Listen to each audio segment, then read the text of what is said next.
모든 일은 경찰서에서 시작됐다. 난장판이 따로 없었다. 약에 취한 남자가 눈을 번뜩이며 경찰서 한복판에서 발작을 일으키고 있었다. 수십 명의 경찰이 달려들었지만 속수무책이었다. 마치 휘발유로 불을 끄려는 듯했다. 그는 비명을 지르고 몸부림쳤다. 마치 귀신이라도 들린 것처럼. 그리고 그때 영웅이 나타났다. 바로 나렌이었다. 말은 필요 없었다. 나는 조용히 탄산수병을 내밀었다. 마법처럼 그 남자는 갑자기 강아지처럼 얌전해졌다. 경찰들은 입을 다물지 못했다. 그들은 온종일 씨름했지만 나는 음료수 한 병으로 간단히 해결했다. 내 첫 등장은 꽤 인상적이지 않았나? 모든 것이 정리된 후 나는 그 하찮은 범죄자 맞은편에 앉았다. 그는 이 동네의 터줏대감 같은 놈이었다. 뒷골목 사정에 꽤 밝은 녀석이었다. 나는 두둑한 돈다발을 내밀었다. 그의 인생을 영원히 바꿀 수 있는 제안이었다. 돈을 받고 조직의 우두머리 이름을 말해. 돈 냄새는 너무 매혹적이었다. 그는 고개를 연신 끄덕이며 거래를 성사시켰다. 그 직후 나는 옛 친구인 크리스라는 배달원을 찾아갔다. 우리에겐 우정도 있었지만 사업은 사업이었다. 나는 직설적으로 말했다. 보스를 함정에 빠뜨리는 걸 도와줘. 아니면 네가 감옥에 갈 줄 알아. 꽤나 쓰디쓴 배신이었지만 크리스는 이해했다. 뱀을 잡으려면 뱀처럼 기어가야 한다는 것을. 그는 동의했다. 다음날 계획대로 자빼들이 크리스에게서 물건을 받으러 왔다. 사고가 발생했고 그들의 차가 고급 세단과 충돌했습니다. 그 무리 중 한 명은 육감이라도 있는 듯 도망쳐 라고 소리치며 엑셀을 밟았습니다. 하지만 너무 늦었죠 아가씨. 제 경찰들이 벌떼처럼 들이닥쳐 앞을 막고 뒤를 잡았습니다. 그 후의 광경은 액션 영화보다 더했습니다. 완전히 혼란이었죠. 그 녀석들 운전 솜씨도 꽤 괜찮았습니다. 벗어났다고 생각했나요? 저대니가 하늘에서 내려와 험머를 몰고 그들에게 직행했습니다. 저는 탈출구를 막았고 웃으며 3명 모두를 붙잡았습니다. 제가 누군지 알아야 합니다. 추격전이 끝난 후 저는 유유히 경찰서로 돌아가 약속대로 처음에 만났던 약쟁이에게 돈뭉치를 던져주었습니다. 바로 그때 제 진짜 신분이 드러났습니다. 저는 야당프로 첩보원화법과 지하세계의 경계선 사이에서 이중생활을 하는 사람이었습니다. 하지만 3년 전 저는 그저 평범한 택시기사였습니다. 저는 중요한 목표를 위해 저축하기 위해 밤낮으로 힘들게 일해야 했습니다. 어느 날 밤 저는 만취한 손님을 태웠습니다. 그는 저에게 에너지 드링크를 주며 정신을 차리라고 말했습니다. 저는 그것이 제 인생이 완전히 다른 방향으로 바뀌는 순간이라는 것을 전혀 몰랐습니다. 그 음료수 병에는 약이 타져 있었습니다. 눈을 떴을 때 수많은 경찰들이 저에게 수갑을 채우고 있었습니다. 저는 함정에 빠졌고 전혀 저지르지 않은 범죄의 희생양이 되었습니다. 감옥에서의 제 삶은 지옥과 같았습니다. 헤엄치거나 가라앉거나였는데 저는 빠르게 가라앉고 있었습니다. 바라온이라는 악명 높은 갱단이 이끄는 동료 수감자들이 저를 목표물로 삼았습니다. 바라온은 감옥의 보스였고 쇠창살 뒤에서 마약 제국을 운영했습니다. 동시에 바깥에서는 월리스라는 하급 검사가 있었습니다. 그는 부패한 시스템에 진저리가 나 있었습니다. 그의 책상은 서류로 쌓여 있었고 매일 끝없는 중독 범죄자들과 씨름하는 악몽이었습니다. 그는 그들을 바퀴벌레에 비유했습니다. 어느 날 진짜 바퀴벌레가 책상 위로 기어올랐고 그는 천재적인 아이디어를 떠올렸습니다. 바퀴벌레를 없애려면 둥지를 찾아야 합니다. 그리고 둥지를 찾으려면 다른 바퀴벌레를 풀어놓아야 합니다. 그 바퀴벌레가 바로 저였습니다. 월리스는 제가 특별하다는 것을 제가 희생될 말이라는 것을 알았습니다. 그는 제 기억력을 조사했고 제가 모든 세부사항을 기억하는 능력에 놀라야 했습니다. 그는 제안을 했습니다. 그가 저를 감옥에서 꺼내주는 대가로 저는 스파이가 되어야 했습니다. 임무는 바라온과 그의 모든 조직을 감시하는 것이었습니다. 지상 낙원에서 벗어나고 싶어 절망한 저는 망설임 없이 동의했습니다. 그것은 악마와의 계약이었고 제 새로운 삶 즉 야당의 시작이었습니다. 감옥으로 돌아온 저는 일을 시작했습니다. 나는 바론의 신임을 서서히 얻었다. 나는 타고난 변신술사다. 월리스의 도움을 받아 바론에게 반항하는 자들을 모두 쓰러뜨리며 야수와 같은 명성을 빠르게 쌓았다. 순식간에 나는 조직의 핵심 일원이 되었다. 나는 모든 비밀 정보를 입수하여 월리스에게 모든 대화를 보고했다. 얼마 지나지 않아 월리스는 체포영장을 신청하는 데 필요한 모든 것을 갖추게 되었다. 그리고 눈 깜짝할 사이에 바론은 체포되었고 그의 제국은 무너졌다. 나는 자유의 몸이 되어 고월리스의 경력은 승승장구했다. 우리는 그 어느 때보다 가까워졌고 피보다 진한 유대감을 가진 환상의 짝이 되었다. 월리스는 자신이 필요하다는 것을 몰랐던 남동생을 찾은 셈이었다. 현재로 돌아와 레슬리라는 젊은 배우가 큰 곤경에 처해 있다. 그녀는 금지약물 사용 혐의로 체포되었고 숀 경감에게 신문을 받고 있다. 그녀는 떨면서 자신이 무엇을 마셨는지 전혀 몰랐다고 주장하며 다이어트 약인 줄 알았다고 한다. 숀은 온갖 종류의 사람들을 만나왔고 쉽게 속아 넘어가는 사람이 아니었다.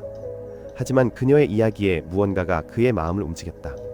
그는 그녀의 휴대폰 사진을 보다가 사진 속 남자를 알아봤다.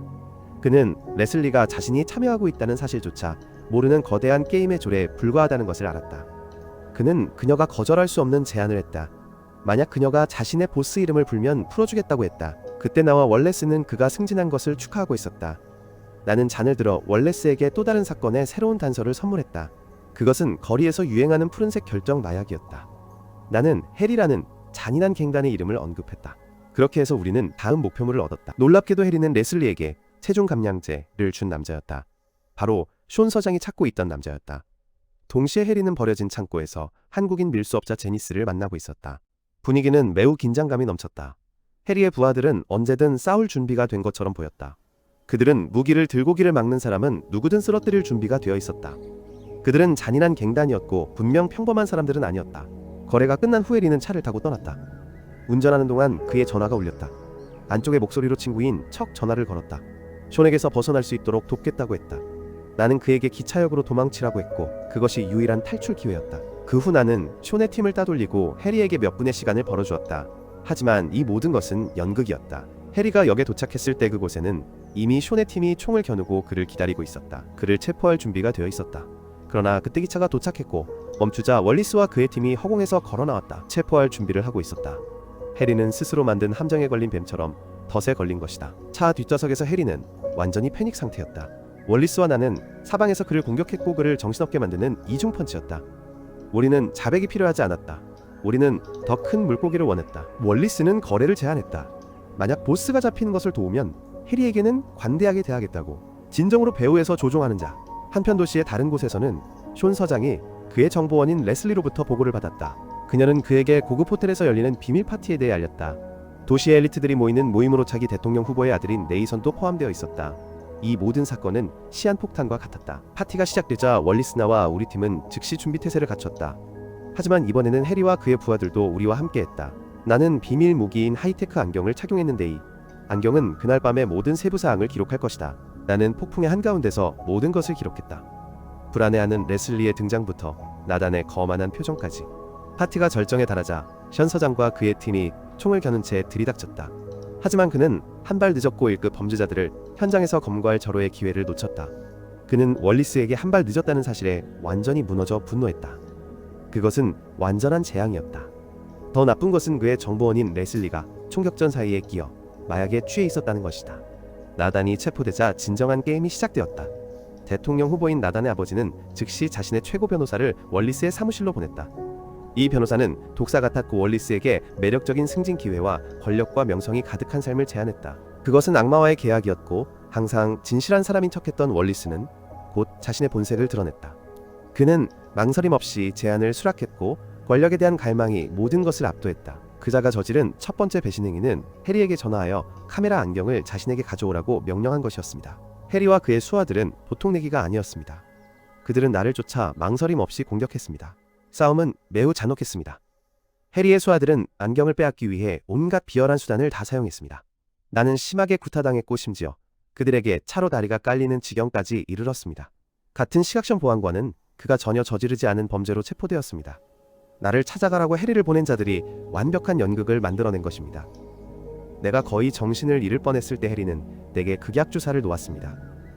그리고 내가 땅에 쓰러지자 그는 라이터를 켜서 내 다리에 불을 붙였습니다. 그는 마치 악마의 시인 사람처럼 결과에 아랑곳하지 않는 가학적인 폭군 같았습니다.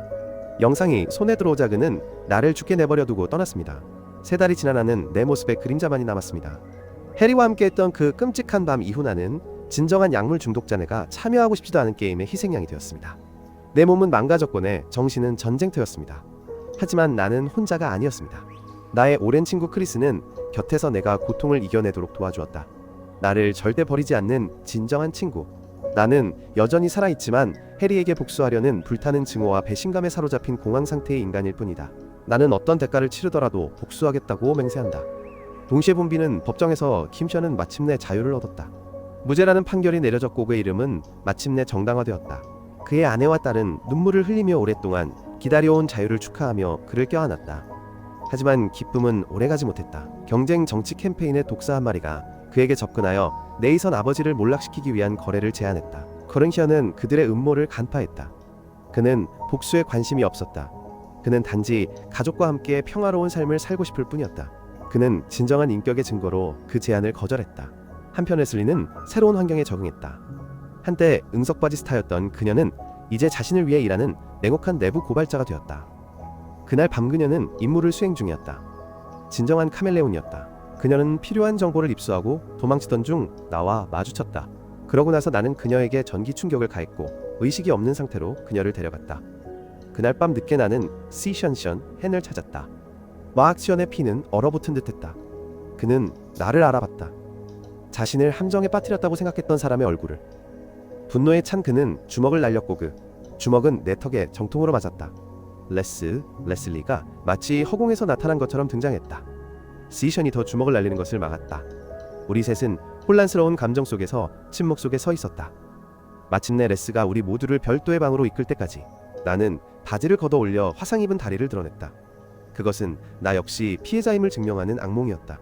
그들과 마찬가지로 그 방에서 나는 모든 음모를 폭로했다. 나는 해리가 괴물이고 지금은 북한 밀수업자인 제니스를 포함한 군대를 거느린 마약왕이라고 말했다. 우리가 모두 이용당했고 더 큰 게임의 조례에 불과했다고 설명했다. 우리는 한동안 이야기를 나눴고 그날 밤 늦게 우리는 드림팀을 결성했다. 우리의 계획은 단순했다. 션과 저는 해리에게서 그를 무너뜨릴 유일한 증거인 테이프를 확보하기 위해 추격할 것입니다. 한편 레슬리는 네이선이 주최하는 파티에 잠입하여 더 많은 테이프를 확보하고 이 게임을 영원히 끝낼 것입니다. 다음날 션과 저는 북한 밀수업자 제네스의 집 앞에 도착했습니다. 제네스는 말이 적은 여성이었고 우리 하찮은 임무에는 관심이 없었습니다. 하지만 목표가 해리라는 것을 듣자 그녀의 태도가 바뀌었습니다. 그녀는 그와 개인적인 원한이 있었습니다. 그녀는 우리 팀에 합류하기로 동의했고 해리의 모든 밀수 활동을 폭로했습니다. 그녀는 운전사들이 습관대로 사는 사람들이며가 운송 전에 항상 같은 식당에 들을 것이라고 설명했습니다. 이것이 바로 해리를 영원히 쓰러뜨릴 수 있는 완벽한 기회오리의 황금 티켓이었습니다. 1초도 낭비하지 않고 두 사람은 목표물을 찾기 위해 식당으로 향했습니다. 도착하자마자 우리는 운전사가 그곳에 있는 것을 보았습니다. 그는 정말 거구였고 그의 옆에는 해리의 오른팔이 있었습니다. 바로 그였습니다.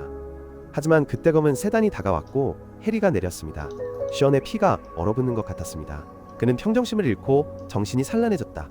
그는 마치 외로운 늑대처럼 앞으로 달려들었고 계획은 완전히 무시되었으며 그곳을 아수라장으로 만들었다. 식당은 이제 전쟁터가 되었고 션은 해리의 부하들과 홀로 맞섰다.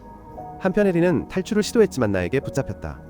우리는 대면했고 또 숙적이 벌이는 생사를 건 싸움이었다. 결국 해리는 체포되었다.